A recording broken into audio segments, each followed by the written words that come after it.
उदाहरण है कि किस तरीके से पूरे प्रदेश में अवैध बालू खनन को लेकर एक गोरख धंधा बिहार सरकार के संरक्षण में पनपने का काम कर रहा है। ये घटना प्रमाण है कि बिहार के हर एक जिले में इस तरीके से अवैध बालू खनन हो रहा है और उस खनन के कारण से जो लोग संभवतः उसको रोकने का प्रयास करते हैं, किस तरीके से उनकी हत्या कर दी जाती है। जमुई में अभी कुछ दिनों पहले एक पुल भी गिरा था जिसको देखने के लिए मुख्यमंत्री नीतीश कुमार जी भी गए थे। उसके पीछे भी कारण ये बालू खनन ही था। अगर पिलर्स के आसपास के बालू को अगर नहीं इस तरीके से निकाला गया होता तो संभवतः उस ब्रिज को सपोर्ट मिलता और वो ब्रिज नहीं दिखता। पर कल जिस तरीके से दरोगा की हत्या हुई, ये अपने में दर्शाता है कि जो भी लोग इस गोरख धंधे में लिप्त हैं उनका मनोबल इतना ज़्यादा बढ़ गया है कि खुलेआम दिन दहाड़े ये लोग बालू का अवैध खनन ये लोग कर रहे हैं। ऐसे में बिहार सरकार की चुप्पी, और भाई आज का तो मामला है नहीं, लंबे समय से चल रहा है। इसकी टेंडरिंग की प्रक्रिया में किस तरीके से धांधली की जाती है ये जग जाहिर है, और उसके बाद अवैध तरीके से किस तरीके से ये खनन होता है ये भी सब लोग जानते हैं। तो ऐसे में सरकार, बिहार सरकार की खामोशी, उनकी चुप्पी ये दर्शाती है कि सरकार का संरक्षण है, सरकार को फर्क नहीं पड़ता। मेरे मुख्यमंत्री जन जीवन हरियाली को लेकर नारा तो लगाते हैं, हमारे प्रधानमंत्री जी से कंपटीशन तो करते हैं, पर जिस तरीके से आज बिहार के हालात उन्होंने बना दिए हैं वो दिन दूर नहीं कि हम लोग आने वाली पीढ़ी को एक सुखाड़ के रूप में पूरा बिहार प्रदेश हम लोग सौंप के जाएंगे अगर बालू खनन में जल्द से जल्द कार्रवाई नहीं होती और इसको रोका नहीं जाता। शिक्षा मंत्री ने कहा है कि ये अपने शिक्षा मंत्री की तो भाई बातों का जवाब देने का ही मतलब नहीं। बिहार सरकार ने इस मंत्री को सिर्फ और सिर्फ बेतुके बयान देने के लिए इनको रखा हुआ, फालतू की बातें इनसे करवाने के लिए इनको रखा हुआ। इनको शिक्षा विभाग, अपने विभाग के अलावा इन मंत्री का ध्यान हर चीज़ में जाता है।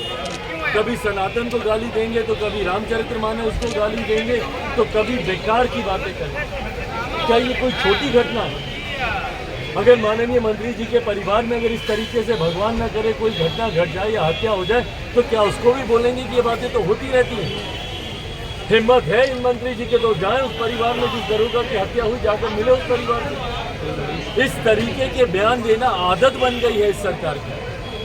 पर इस सरकार को कोई दोष क्या दे, इनके मंत्रियों को कोई दोष क्या दे, जब इनके खुद के मुखिया, बिहार के मुख्यमंत्री जब इतने शर्मनाक बयान देते हैं तो उसके मुकाबले में तो ये कुछ भी नहीं है ना। तो ये सरकार की आदत बन गई है, इनके मुख्यमंत्री हों, उनके उप मुख्यमंत्री हों या उनके सरकार के कोई भी विभाग के मंत्री, आदत बन गई है इन लोगों की ऐसे बयान देने की।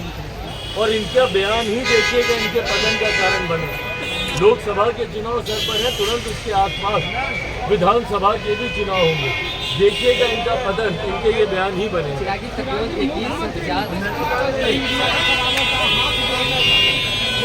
मीडिया से किनारा कर रहा है मुख्यमंत्री।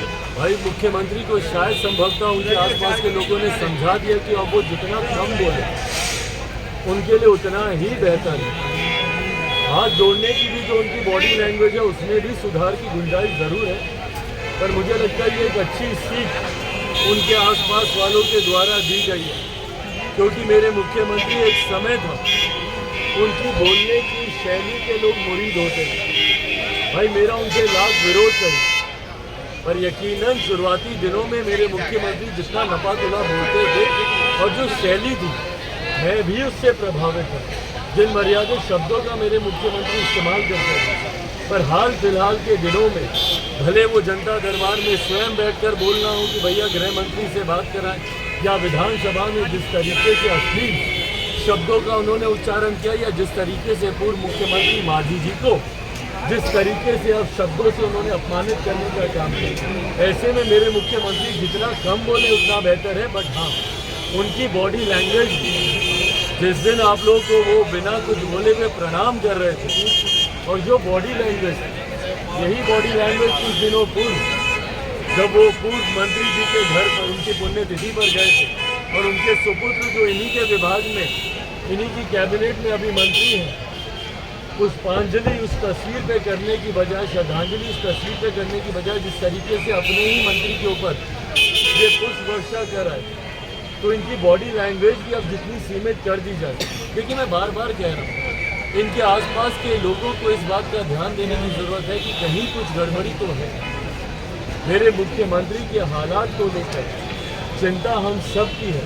ये उनकी बॉडी लैंग्वेज हो या उनकी भाषा, ये नॉर्मल नहीं है और यकीनन इसका ध्यान उनके आसपास के लोगों को देना चाहिए। संभवतः इलाज की जरूरत है तो जरूर इलाज। विश्व मंच की चर्चा में आज की राजनीति में बाहर